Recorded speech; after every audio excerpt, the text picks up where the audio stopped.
Tonight, also, somewhere in our country, there's a man in the twilight of his life.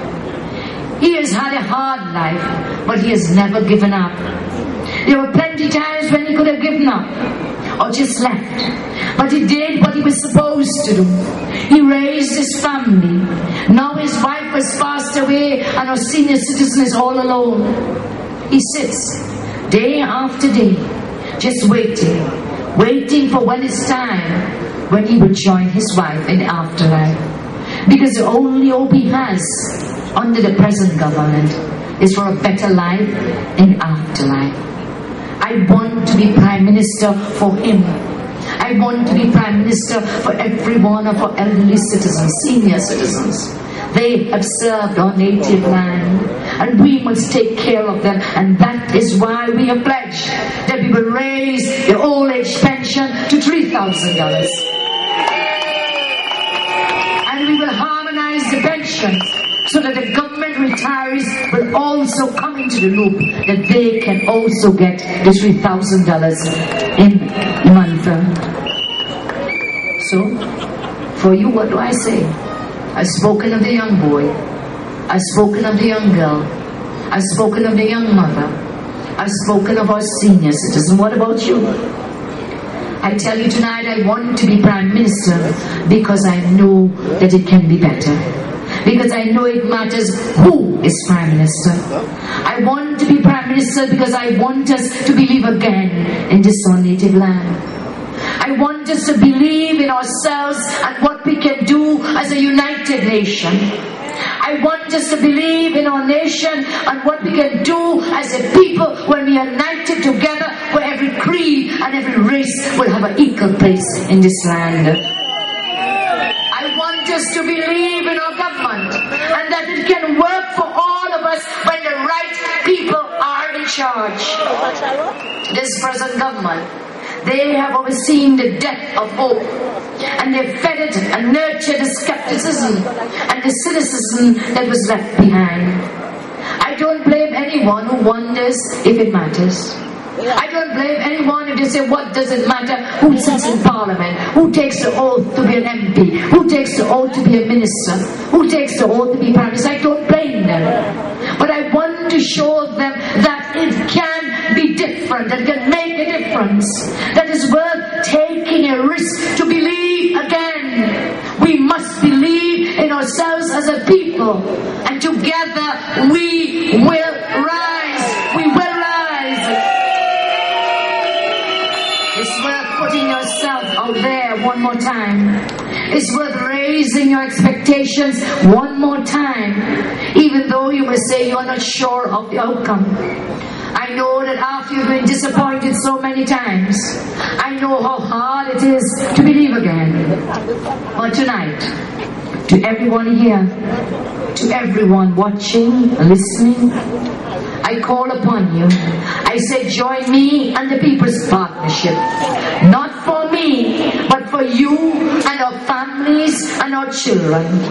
Join us because we can be more together than we can be if we are apart.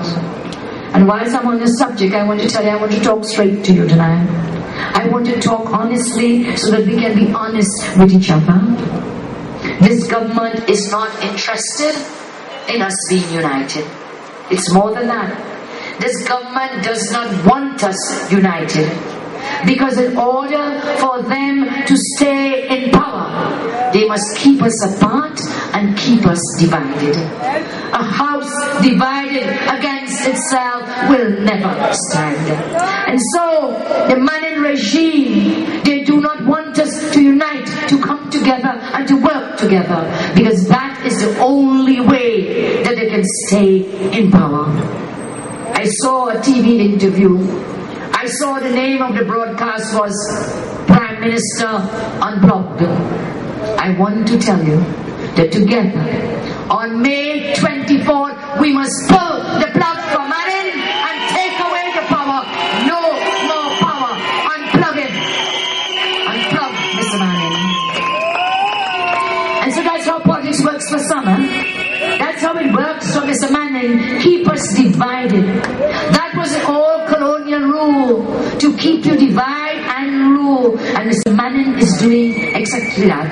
Mr. Manning is attempting to do exactly that. They sit down with your advisors, they figure out what groups you need to vote for you, and then you figure out a plan for getting them to vote for you. That's how they work. Tonight I'm asking you instead, what would be best for the country? This approach asks, not what is in it for me, but what do I need? What do I need to do for my children and for our future?